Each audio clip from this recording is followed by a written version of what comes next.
কুষ্টিয়াতে একবার নামাজ আদায় করছিলাম মাগরিবের দ্বিতীয় রাকাতে বিদ্যুৎ চলে গেল। আমার পাশে যে মুরব্বী দাঁড়িয়ে আছে নামাজের ভেতরে বলল, আজ যা কারেন্ট চলে গেল। আমি বললাম, নামাজের ভেতরে শব্দ দিল কে? নামাজ শেষ করে বললাম, মুরব্বী নামাজে আর কানা হাকাম 13 ফরজ, আজ যা কোন ফরজ? বলছে, বাবাজি ওই যে কারেন্ট চলে গেল আর আমার মুখ দিয়ে এমনি বের হয়ে গেল আজ যা, কি করবে? এর নামাজ হচ্ছে? বলে নামাজে দাঁড়িয়েছিলেন হযরতে আলী, ওনার পায়ের থেকে তীর খুলে ফেলেছে, উনি টের পায়নি। আর ও কারেন্ট চলে গেলে যদি আজ যা বলে, ওর নামাজে মন আছে? না, আমরা এরকম ইবাদত করব না। আমরা ইবাদতে মনোনিবেশ করব এমন ভাবে যেন আমি আল্লাহকে দেখতে পাচ্ছি। যদি দেখতে নাও পাই, এই বিশ্বাস নিয়ে এখানে বসা লাগবে, অবশ্যই আল্লাহ আমাকে দেখতে পাচ্ছে। নবীজি বলেন, এমন ভাবে ইবাদত করবা যেন মনে হয় যে আল্লাহকে দেখতে পাচ্ছ। যদি না পাও তোমার ইমানের দুর্বলতার কারণে, তাহলে এই বিশ্বাস নিয়ে দাঁড়াবা যে অবশ্যই আল্লাহ আমাকে দেখছে, এর ভেতরে কোনো সন্দেহ নেই যে আল্লাহ আমাকে দেখছে। ওই রকম মন মানসিকতা নিয়ে, ওই রকম অ্যাক্টিভিটিস নিয়ে আমরা বলছি আলহামদুলিল্লাহ। মান ক্বালা বিহি সাদাকা, যারা কোরআন দিয়ে কথা বলে দুনিয়ায় তারা সত্য কথা বলে। আজকে থেকে জীবনের যতদিন বেঁচে আছি সিদ্ধান্ত নেওয়া লাগবে যে কথা শুনলে আমরা কোরআনের কথা শুনব। কোন বাবা কি বলেছে, কোন দাদা কি বলেছে, ওইটার নাম ইসলাম না। আপনাদের চট্টগ্রামের এই লাইনটা এগুলোই বেশি চলে। বাবা কি বলে, দাদা কি বলে, মুরব্বী কি বলে, এইগুলো চলে। সৈয়দ আবুল আলা মওদুদী রহমতুল্লাহ আলাইহি, উনি ওনার কিতাবে লিখেছেন, আমি ইসলাম মানতে গিয়ে দেখেছি আল্লাহ কি বলেছে, রসুল কি করেছে। আমি যদি দেখতাম যে আমার মুরব্বী কি বলেছে, আমার দাদা কি করেছে, তাহলে আমি হেদায়েত পেতাম না। এজন্য যারা আকাবির করে লাফান, আকাবির শব্দটা কোরআনে কারিমে কি অর্থে ব্যবহার হয়েছে, যারা কোরআন পড়তে পারে জিজ্ঞাসা করেন তো। কাফেরদের চরিত্র ছিল ওইটা, কোরআন দিয়ে নবীর আদর্শ দিয়ে ডাক দিলে ওরা বলতো না, ও কথা আমাদের দরকার নেই, আমাদের বাপ দাদা মুরব্বী আকাবিররা যা রেখে গেছে ওইটাই আমাদের জন্য যথেষ্ট। এ কথা কাফেরদের। কাদের? এই রোগ এখন আমাদের ভেতরে ঢুকেছে। কোরআনে কারিমে আল্লাহ পাক বলেন, ওয়াইদা কিলা লাহুম তাআলাউ ইলা মা আনজালাল্লাহু ওয়া ইলার রাসূলি ক্বালু হাসবুনা মা ওয়াজাদনা আলাইহি আবাআনা। ওয়া মানে এবং ইদা মানে যখন, কিলা মানে বলা হয়, তাআল মানে আসো, ইলা মানে দিকে, মা মানে যা, আনজালাল্লাহ মানে আমি আল্লাহ নাজিল করেছি, ওয়া ইলার রাসূলি আমার রাসূলের আদর্শের দিকে আস। হে নবী, আপনি দেখবেন অনেক মানুষ আপনার সামনে আছে, তারা বলবে ক্বালু, একজন দুইজন, এটা বহু বচন। অনেক মানুষ এমন বলবে, হাসবুনা আমাদের জন্য যথেষ্ট, মা ওয়াজাদনা যা আমরা পেয়েছি, আলাইহি আবানা আমাদের পূর্বপুরুষ, মুরব্বী, বাপ দাদা, আকাবির, পীর সাহেব, এদের কাছে আমরা যা পেয়েছি এইটাই যথেষ্ট, আপনার কথা আমাদের শোনা লাগবে না। এই চরিত্র ছিল কাফেরদের। কাদের? এই জন্য অন্ধভাবে পৃথিবীতে বিশ্বনবী মোহাম্মদ রাসূলুল্লাহ বাদ দিয়ে কাউকে মেনে নেওয়া জায়েজ নেই। সে যত বড় মুরব্বী হোক আর যত বড় পীর সাহেব হোক, কথা মানতে গেলেই দেখতে হবে এ লোকটা কথা কোরআন দিয়ে বলে কিনা। হ্যাঁ, এখানে আরেকটা সমস্যা আছে, বিশেষ করে বাংলাদেশ আর ভারতে। এক কথা বলবেন না, ভালো করে শুনেন। নবীজির হাদিসের প্রথম শব্দ ছিল মান ক্বালা বিহি সাদাকা, যারা কোরআন দিয়ে কথা বলে এরা সত্য কথা বলে। কিন্তু বাংলাদেশের এই 64 জেলা আর ভারতের কয়েকটা প্রদেশ ঘুরে দেখলাম কোরআন দিয়ে কথা বলছে, কিন্তু ব্যাখ্যার নামে অধিকাংশ জায়গায় হচ্ছে অপব্যাখ্যা। বাংলাদেশের ফরিদপুরে একজন আছে, ওই দরবারে একবার যে দেখি তেলাওয়াত করছে, ইয়া আইয়ুহাল্লাযীনা আমানুত্তাকুল্লাহা ওয়াবতাগু ইলাইহিল ওয়াসিলা ইলা আখিরি আয়াত। সূরা মায়েদার 35 নম্বর আয়াত আসরের নামাজের পরে পড়লো। ইমাম সাহেব ব্যাখ্যা করছে, আমি 1 ঘন্টা কথা বললে অন্তত 50 ঘন্টা ওই আয়াতের উপরে পড়ে আসে। আপনি দেখেন আজকে আয়াত থেকে কি বের হয়, শুনবেন তো। বারবার যদি ডিস্টার্ব হয় আমি তো পড়ে আসা জিনিসগুলো ভুলে যাব, নাকি আমি বানিয়ে বানিয়ে বলবো। এমনি কি ঝামেলা আছে দেখছেন না, কথা যেদিকে নিয়ে যায় ওরা উল্টি অন্যদিকে নিয়ে যায়।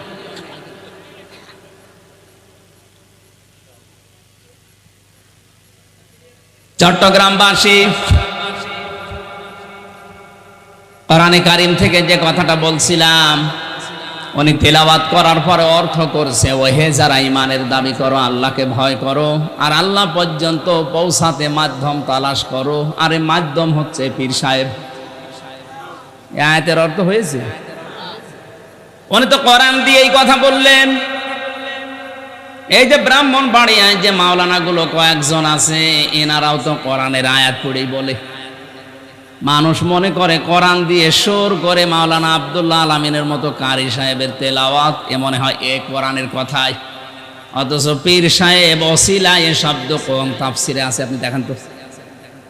42টার উপরে এখন বাংলাদেশে তাফসির পাওয়া যাচ্ছে। ভার্সিটিতে থাকাকালীন অধিকাংশগুলো এই ওসিলা শব্দ দিয়ে আমি মিলিয়েছি। সব মুফাসসির আয়াতের ব্যাপারে একমত, আল্লাহর দরবারে পৌঁছাতে ওসিলা তালাশ করো। ওসিলা মানে নেক কাজ। ওসিলা মানে কি? এই পৃথিবীতে ওসিলা মানে নেক কাজ, এইটাই তাফসিরের ভাষা। যত বড় বড় মুফাসসিরে দুনিয়া থেকে বিদায় নিয়েছে, যারা তাফসির লিখেছে, তারা কোরআনে কারীমের ওসিলা শব্দের ব্যাখ্যায় নেক কাজ লিখলো, আর আপনি পীর সাহেব বানিয়ে দিলেন নিজের ধান্দা, নিজের ব্যবসা ঠিক রাখার জন্য। এই জন্য বলছি, কোরআন দিয়ে কথা বললে সত্য কথা বলে, হ্যাঁ ঠিক আছে, কিন্তু কোরআনের কথা হওয়া লাগবে কোরআন দিয়ে। আপনি তো কোরআন দিয়ে কথা বলার পরে মন মতো ব্যাখ্যা করছেন, এই জন্য ওইটা বোঝার মতো যোগ্যতা আপনাকে আগে আবার অর্জন করা লাগবে। তাহলে কোরআনের তাফসীর শুনে আপনি নিজেও আনন্দ পাবেন, মজা পাবেন। মসজিদে নববীতে ওই জায়গাটা এখনো পর্যন্ত সবুজ কার্পেট দিয়ে ঘিরে রাখা আছে, যেখানে সাহাবায়ে কেরাম নবীর কণ্ঠে কথা শুনতেন, তাফসীর শুনতেন, হাদিস শুনতেন। আসহাবে সুফফা বলা হয়, খেয়ে না খেয়ে তারা মাসের পরে মাস ওখানে পড়ে থাকতো। তারা বোঝার মতো যোগ্যতা অর্জন করেছিল। খাবার হোক বা না হোক, এই মানুষগুলো ওখানে পড়ে থাকতো। আজও আমরা যদি কোরআনে কারীমের ভাষা শোনার পরে বোঝার মতো যোগ্যতা অর্জন করতে না পারি, আপনি মজাও পাবেন না, আনন্দও পাবেন না, কিছুক্ষণ পরে দেখবেন উঠে চলে যাচ্ছেন। কোরআনে কারীম জানিয়েছে, ওয়াইদা কিসামিউ মা উনজিলা ইলার রাসূলি তারা আয়ুনাহুম তাফিদু মিনাদ দামি'i মিম্মা আরাফু মিনাল হক ইয়াকুলুনা রাব্বানা আমান্না ফাকতুবনা মা'আশ শাহিদিন। সূরা মায়েদা 7 নম্বর পারার 1 নম্বর পৃষ্ঠার 1 নম্বর লাইনে 83 নম্বর আয়াতে আছে। এটা তাফসিরে ফি জিলালিল কোরআনে পাবেন। সৈয়দ কুতুব রহমাতুল্লাহ আলাইহি জেলখানায় বসে বসে তাফসির লিখেছেন। আল্লাহ পাক বলেন, হে নবী, আপনি যখন কোরআন মানুষকে শোনাবেন, যারা এর মর্মবাণীগুলো উপলব্ধি করার ক্ষমতা রাখে, বোঝার মতো যোগ্যতা যাদের আছে, দেখবেন তাদের চোখ দিয়ে মনের অজান্তেই পানি পড়ছে। কোরআনের আলোচনায় সবার চোখে পানি আসবে না, সবার মনও গলবে না। এটা বোঝার মতো, আপনাকে অনুধাবন করার মতো জ্ঞান থাকা লাগবে আপনার। এজন্য নবীজি কোরআন আবু বকরের সামনেও পড়েছিলেন, আবু জেহেলের সামনেও পড়েছিলেন। দুইটা নামের আগে আবু আছে। এক আবু কোরআন শোনার পরে হয়ে গেছে সিদ্দিকে আকবর। কথা বলেন না কেন? তার ঈমান যা ছিল আরো বেড়ে গেছে। আর এক আবু কোরআন শোনার পরে ও সিদ্দিকে আকবর হয়নি, ও হয়েছে মুরাক্কাবে আবু সাহেল। ওর নাম ছিল আবুল হাকাম, সেখান থেকে নবীজি পাল্টিয়ে দিয়েছে আবু সেহেল, মূর্খের পিতা। এমন মূর্খ হয়েছিল, কোরআন শুনলেই ওর শয়তানি বেড়ে যেত। এজন্য বোঝার মতো, অনুধাবন করার মতো যোগ্যতা থাকলে আপনারও আবু বকরের মতো ঈমান বাড়বে। এমনিতে আপনার চোখ দিয়ে পানি চলে আসবে, আপনি টেরও পাবেন না। মসজিদে নববীতে অসময়ে বসে হযরতে আবু বকর চোখের পানি ফেলে শিশুর মতো কাঁদছিলেন।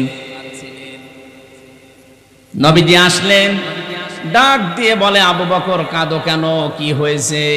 এ অসময়ে মসজিদে কাঁদো। হযরতে আবু বকর ওই দিন বলেছিলেন, হে রাসূল, আল্লাহ আমাকে মাফ করবে তো। অথচ জান্নাতের সার্টিফিকেট তিনি দুনিয়াতে 1 নম্বরে পেয়েছেন। জীবিত অবস্থায় জান্নাতের সার্টিফিকেট যিনি হাতে পেয়েছেন, তিনি অসময়ে মসজিদে বসে বসে চোখের পানি ফেলে শিশুর মতো কাঁদতেছে হাউমাউ করে, হে নবী, আল্লাহ আমাকে মাফ করবে তো। সঙ্গে সঙ্গে কোরআনের আয়াত নাজিল হয়ে গেল, ওয়ালিমান খাফা মাকামা রাব্বিহি জান্নাতান ফাবিআইয়ি আলাই রাব্বিকুমা তুকাদ্দিবান। আল্লাহ পাক বলেন, হে নবী, আমার আবু বকরকে আপনি সুসংবাদ দেন। নিজের অপরাধের কারণে গুনার কথা স্মরণ করে, নিজের ভুলের কারণে যে লোকটা এত বেশি অনুশোচনা করতে পারে, এত বেশি কাঁদতে পারে, আমি আল্লাহ পাক তার জন্য ডবল জান্নাত ঘোষণা করে দিলাম। এজন্য কোরআনের আলোচনায় সবার চোখে পানি আসবেন, এটা বোঝার মতো যোগ্যতা আপনার আগে থাকা লাগবে।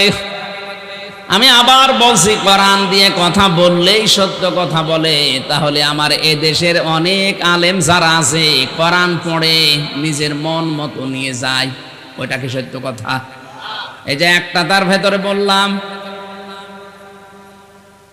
কোরআনের আয়াত পড়ছে, উযকুরুল্লাহ যিকরান কাসীরা, আল্লাহর জিকির করো বেশি পরিমাণে। এই বলে জিকির কিছুক্ষণ করেছে, সুবহানাল্লাহ, আলহামদুলিল্লাহ, আল্লাহু আকবার, লা ইলাহা ইল্লাল্লাহ। এবার শুরু করেছে ইয়ালি বাবা, শালি বাবা, দয়াল বাবা, হু হু। এ কি জিকির? অত কোরআনের আয়াত পড়েই শুরু করেছিল। আমার মনে হয় বিষয়টা এখনো ক্লিয়ার হতে পারেননি। নবীজির কথা ছিল, মান ক্বালা বিহি সাদাকা, যারা কোরআন দিয়ে কথা বলে এরা কি কথা বলে? কিন্তু কথা বলা লাগবে সত্যি কোরআন দিয়ে। আজ কোরআনের কথা হাজারো মানুষ আয়াত পড়ছে ঠিক, কিন্তু সঠিক কথাটা তুলে ধরে না। এজন্য কাবারও অনেক ইমাম দেখলাম এখন জেলে। যারা তুলে ধরে তারা এখন অধিকাংশই জেলখানায়। কাবা শরীফের মতো জায়গায় 12-13 জন ইমামের প্রায় 4-5 জন বড় বড় যারা, সব এখন জেলখানায় মাটির নিচে। আমাদের এ দেশে সব নেই। আপনি জেলখানায় গিয়ে দেখেন কত আলেম এখনো কোরআনের হক কথা বলার কারণে পস্তেছে। কোরআনের সঠিক কথাগুলো তুলে ধরতে গিয়ে যারা জেলখানার অন্ধপ্রকোষ্ঠে ফাঁসির ওই কন্টেম সেলের ভেতরে ঢুকে ঢুকে দিন পার করছেন, আপনার লস নেই। আপনি যে ইবাদত করছেন, আমি তো নিজে থেকে দেখলাম, ওই ইবাদত বাংলাদেশের বাইরে থেকে জীবনও সম্ভব না। কারণ বাইরে এসে আমি এখনো পর্যন্ত কোরআনে কারিমকে এই 2 মাসে 2টা খতমা পড়তে পারলাম না। বুঝে পড়া অর্থ কত দূরের কথা। অথচ ওখানে প্রতি 7 দিনে পড়া কোরআন নামাজে আমার একবার শেষ হয়ে যেত, আর বাইরে অর্থ সহ একবার শেষ হয়ে যেত। 24 ঘন্টা আল্লাহ ফ্রি সময় আমাকে দিয়েছিল, আরে 2 মাস 2.5 মাসে একটা সেকেন্ডও বের করতে পারছি না। সব সময় ব্যস্ততার ভেতরে আল্লাহ লুকিয়ে রেখেছে। আমি আবার বলছি, কোরআন দিয়ে কথা বললেই সত্য কথা বলে না, ওটা আবার কথা বলা লাগবে কোরআন দিয়ে। যারা ওয়াবতাগু ইলাইহিল ওয়াসিলা, ওসিলা মানে পীর সাহেব এই ব্যাখ্যা করছে। মাথায় যদি একটুখানি মগজও থাকে, আমার মনে হয় আপনিও স্বীকার করবেন এ ব্যাখ্যা ভুল। বলেন বলেন। ওসিলার প্রথম অর্থ কি বললাম? আরো জোরে বলেন। এটা তো আমি বানালাম। দ্বিতীয় অর্থ নবীর সম্মান। এই দুনিয়াতে যারা নেক কাজের ওসিলা দিয়ে দোয়া করেছিল, তাকান তাদের দোয়ার দিকে। নবীজির হাদিস, বিশ্ব নবী ফজরের নামাজ আদায় করে মসজিদে নববীতে ঘুরে বসলেন। খুব খেয়াল করে শুনবেন। আপনি যদি আল্লাহর কাছে দোয়া করতে চান, জীবনের যেই কাজটা আল্লাহর ভয়ে করেছিলেন, ওই কাজের ওসিলা দিয়ে দোয়া করবেন, তাড়াতাড়ি কবুল হওয়ার সম্ভাবনা বেশি। তাছাড়া কোন বাবা কোন কবরে শুয়ে আছে, ওই বাবার ওসিলায় আমাকে মাফ করো, ও বাবা কি অবস্থায় আছে আপনি জানেন? নবীজি জানিয়েছেন, কবরে যারা থাকে ওরা সমুদ্রের ভেতরে থাকে। সেই তো বিপদে আসেছে যেই হোক, আর আপনি বলছেন না উনি জান্নাতে পৌঁছে গেছে। কে গ্যারান্টি দিল আপনাকে?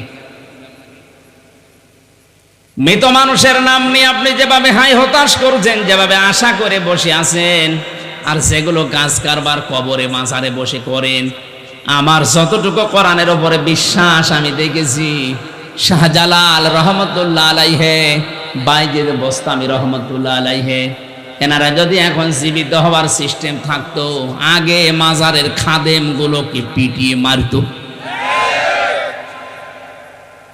কুষ্টিয়ার লালন শাহর মাজারে যেভাবে গাঁজা খাওয়া হয়, ও লোকটা কি ছিল আমি জানি না, কিন্তু ও যদি জীবিত হওয়ার সিস্টেম থাকতো, ও লালন শাহ পর্যন্ত ওই গাঁজা খোরদের পিটিয়ে মাজার থেকে বের করে দিত। কবর নিয়ে মাজার নিয়ে সবচাইতে বেশি ব্যবসা বাংলাদেশ আর ভারতে, পৃথিবীর অন্য কোনো দেশে আমি পাইনি। কতগুলো দেশ ঘুরে আসলাম, কই কোনো জায়গাতে কবরের মাজারের ব্যবসা নেই। আপনি কোথায় পেয়েছেন? হাজারো মানুষের সাথে ইনভলভ, এর সাথে জড়িত থেকে নিজের ব্যবসা বাণিজ্য আখের গুছিয়ে নিচ্ছে। সাদা মানুষকে ধোঁকা দিয়ে বোকা বানিয়ে ব্যবসা চালিয়ে যাচ্ছে। নবীজি বললেন, নেক কাজের ওসিলা দিয়ে দোয়া করলে যে কবুল হয়। তিনজন যুবক বনি ইসরাইলের পথিমধ্যে রওনা দেওয়ার পরে মানুষগুলো বৃষ্টির কবলে পড়ে পাহাড়ে আশ্রয় নিয়েছে। হঠাৎ আল্লাহর একটা পাথর গড়তে গড়তে ওই মুখে গেছে আটকিয়ে। তিনজন মিলে ধাক্কা দেয়, কিন্তু পাথরটা নড়ে না। শেষ পর্যন্ত ওরা এই বিশ্বাস করেছে যে না, আর বাঁচা সম্ভব না, মারা যাব। তিনজন মিলে মনে মনে সিদ্ধান্ত নিচ্ছে, মারা তো যাবই, জীবনের শেষ দিকে দেখি কিছু করা যায় কিনা। একজন দোয়া করছে, রব্বুল আলামিন, আমার জীবনে কিন্তু একটা ভালো কাজ আছে। আমার চাচাতো বোন আমাকে টাকা ধার নিয়েছিল, টাকা ধার চেয়েছিল, তাকে আমি টাকা দেইনি। বিপদে পড়ার কারণে তাকে টাকা দিয়েছিলাম এই শর্তে যে আমার সাথে অবৈধ কাজ করা লাগবে। তাকে আমি নির্জনে নিয়ে অবৈধ কাজে লিপ্ত হব, তার আর আমার মাঝে মাত্র 1 বিঘত ফাঁকা ছিল লজ্জাস্থানে। এমন কঠিন অবস্থায় মেয়েটি আমাকে ডাক দিয়েছে, ইয়া আখি ইত্তাকুল্লাহ, হে ভাই আল্লাহকে ভয় করেন। রব্বুল আলামিন, তুমি জানো আমার যৌবনের তাড়না ছিল, আমি যুবক মানুষ, কঠিন পরিস্থিতি, ওই সময় শয়তানের ধোঁকা আমার উপরে কাজ করছিল। কিন্তু যেই বলেছে আল্লাহকে ভয় করো হে ভাই, সঙ্গে সঙ্গে কঠিন মুহূর্ত থেকে আমি দৌড় দিয়েছি। হে আল্লাহ, এই কাজটা যদি তোমার ভয় আমি করে থাকি, মেহেরবানি করে আজকের এই বিপদ থেকে আমাকে বাঁচাও। নবীজি বলেন, শুধু মোনাজাত করতে দেরি, মহান আল্লাহ পাথরটা একটু সরিয়ে দিতে দেরি করেননি। চট্টগ্রামবাসী কি বুঝলেন এই হাদিস থেকে? জন্মের পর থেকে তো শুনতেছে হাদিস, কি বুঝলেন বলেন তো? যৌবনের এই মহা তাড়নার সময়, চরিত্রের এই মহা দুর্যোগের সময়, এই যুবক যদি এই মুহূর্তে অন্যায় কাজটা না করে আল্লাহর ভয়ে ফিরে আসতে পারে, আজ আমাদের হাতে কম্পিউটার, মোবাইল যাদের আছে, ল্যাপটপ আছে, ইন্টারনেট আছে, এর মাধ্যমে কত গুনাহ করা সম্ভব। যৌবনের এই তাড়নায় নিজের শরীরকে ভাসিয়ে না দিয়ে, মহা দুর্যোগের এই সময়কে নিজেকে ভাসিয়ে না দিয়ে, আল্লাহর ভয়ে যদি আপনি বিরত থাকতে পারেন, আপনার জীবনের যে কুয়াশা, হতাশা, আমার আল্লাহ এগুলো দূর করে দিতে পারে কিনা। যে বিশাল হতাশার পাহাড় আমাদের উপরে পাথর হয়ে দাঁড়িয়ে আছে, এ পাথর নড়াতে হলে আল্লাহর ভয় মাস্ট বি, লাগবেই, এটা ছাড়া সম্ভব না। তাহলে হাদিসের প্রথম অর্থে কি বুঝলাম? জীবনের নেক কাজ দিয়ে দোয়া করলে আল্লাহ কবুল করে তাড়াতাড়ি। আমার বোঝানোর বিষয় এটুকুই ছিল। ওসিলা শব্দের অর্থ আল্লাহ নিজে বললেন এটা নেক কাজ, আর আপনি নিজে পীর সাহেব বলে মানুষকে ধোঁকা দিয়ে বোকা বানিয়ে দরবারের কাজ চালিয়ে যাচ্ছেন। কোরআন দিয়ে কথা বললেই সত্য কথা বলে, এটা ঠিক কথা বলেন। হ্যাঁ, কথা হওয়া লাগবে, ব্যাখ্যাটা সম্পূর্ণ। বানানো মন গড়া ব্যাখ্যা হলেই দেখবেন ওর ভেতরে ব্যবসার ধান্দা আছে। দ্বিতীয় ব্যক্তি দোয়া করছে, রব্বুল আলামিন আমি একজনকে কাজের লোক নিয়েছিলাম, লোকটা কামলা দিয়ে টাকা পয়সা না নিয়ে চলে গেছে। চিন্তা করলাম এই টাকা যদি আমি আত্মসাৎ করি কেউ কিছু বলবে না, তোমার ভয় আমাকে বাধ্য করেছে। তার এই টাকা দিয়ে আমি একটা মুরগি, একটা ছাগল, এভাবে আস্তে আস্তে ছাগলের একটা পাল বানিয়েছিলাম। 12টা বছর পরে লোকটা এসে বলে, মালিক আমি কিন্তু কাজ করেছিলাম আপনার, কিন্তু টাকা নেইনি, দয়া করে আমার সে টাকা ফেরত দেন। শেষ পর্যন্ত তার টাকা আমি ফেরত দিয়ে দিলাম। শুধু টাকা দেয়নি, বলেছি ছাগলের বিশাল পাল তোমার টাকায় তৈরি নিয়ে যাও। লোকটা প্রথমে আমাকে জিজ্ঞাসা করছে, মালিক আপনি কি আমার সাথে ইয়ারকি আড্ডা করেন, ঠাট্টা করেন? মাত্র হয়তো 500 টাকা আপনার কাছে আমি পাবো, আপনি কি ছাগলের পাল আমারে দিয়ে দেন? হেমাবত তুমি জানো ওই সময় যদি তাকে 500টা টাকা দিয়েই বিদায় করে দিতাম, ও কিছু টেরও পেত না, বলতো না। কিন্তু তার টাকা দিয়ে যেহেতু এগুলো তৈরি, আর শ্রমিকের ঘাম শুকিয়ে যাওয়ার আগে তার টাকা তার হাতে দেওয়া দরকার। শ্রমিকের মর্যাদা মূল্য এত বেশি দিয়েছেন আল্লাহর নবী বলেন, আল কাসিবু হাবিবুল্লাহ, যারা কাজ করে খায় এরা সাধারণ মানুষ না, এরা আল্লাহর বন্ধু। জোরে বলেন আল্লাহু আকবার। বাংলাদেশে যাদের কোনো কাজ কাম নেই, শুধু বসে বসে খায়, এরা এখন আল্লাহর বন্ধু। এই হাদিসের পুরা উল্টা না? বলেন বলেন। লাকাদ খালাকনাল ইনসানা ফি কাবাদ, আমি মানুষকে বানিয়েছি কষ্টের পরে কষ্ট সহ্য করে। আপনি যদি পরিশ্রম না করেন, কষ্ট না করেন, তা আপনাকে আল্লাহ বানিয়েছে কি খেলা করার জন্য? সুতরাং আজ 48,000 পীরের দরবারে দেশে অধিকাংশ পীরের কোনো কাজ নেই, শুধু দরবারে বসে খাওয়া, ওদের পেট আর জব বা বড় করা ছাড়া কোনো কাজ আমি দেখছি না। ইসলামের শিক্ষা ব্যবস্থার উপরে এত বড় একটা ঝড় বয়ে গেল। আপনি একটা পীরকে দেখান তো যে রাজপথে নেমে 10 লক্ষ মুরিদ নিয়ে এই মিছিল দিয়েছে, যেটা আমরা মানি না, দেখান। কোনো কাজ নেই, কাম নেই, শুধু বসে বসে খাবেন আর আপনি আল্লাহর ওলি দাবি করবেন। আপনাকে আল্লাহর ওলি ভাবাও গোনা। পৃথিবীর কোন নবী এ দুনিয়াতে বসে বসে খাইনি, আমি পাইনি। 25 জন নবীর কথায় দুনিয়ায় কোরআনে কারিমে আল্লাহ দিয়েছেন। প্রত্যেকের জীবনী আমি তাফসীর থেকে পড়ে দেখেছি, প্রতিটি নবী এ দুনিয়াতে কাজ করে খেতেন। হযরতে আদম আলাইহিস সালাম তিনি কৃষি কাজ করে খেতেন। হযরতে দাউদ আলাইহিস সালাম তিনি কামার ছিলেন, লোহা পিটিয়ে সোজা করতেন। আমাদের নবী মুহাম্মদুর রাসূলুল্লাহ তিনিও এই দুনিয়াতে ব্যবসা করে খেয়েছেন, বসে খাননি। আর আমরা এমন অলি হয়ে বসে আছি, কোনো কাজ নেই, শুধু হাদিয়ার উপরে আছি। বলেন সুবহানাল্লাহ, আরো জোরে বলেন নাউজুবিল্লাহ। শ্রমিকের মাল যারা আত্মসাৎ করেন, পয়সা যারা মেরে খান, দুইটা ক্ষতি হবে আপনার। যারা শ্রমিকের সম্পদ মেরে খান, টাকা পয়সা শ্রমিকের মেরে খান, 1 নম্বরে জীবনে ওই দিন থেকে মরণ পর্যন্ত আপনার কোনো ইবাদত মাথার উপরে উঠবে না। 2 নম্বরে যখন মারা যাবেন, আল্লাহ নিজে আপনার বিরুদ্ধে মামলা দিবেন। আজ বাংলাদেশের দিকে তাকান, কত মানুষ শ্রমিকের মাল, শ্রমিকের টাকা মেরে খাচ্ছে, ডাইরেক্ট ইনডাইরেক্ট। এক কথা বলেন না কেন? কত মাঝে মাঝে দেখি শ্রমিকরা আন্দোলন করে,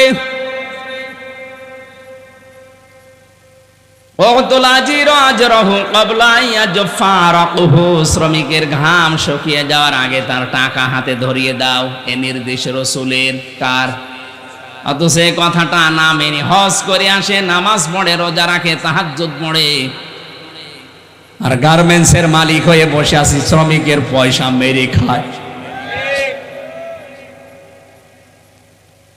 শ্রমিকের মাল যারা আত্মসাৎ করেন তারা মামলার আসামি আমির হামজার। বলেন বলেন কার? বাদী যত বড় হয় মামলা এরকম শক্ত হয়। আমার মামলার বাদী যদি দুনিয়ায় কোনো সলিমদ্দি থাকতো 3 বছর না 3 দিন আমার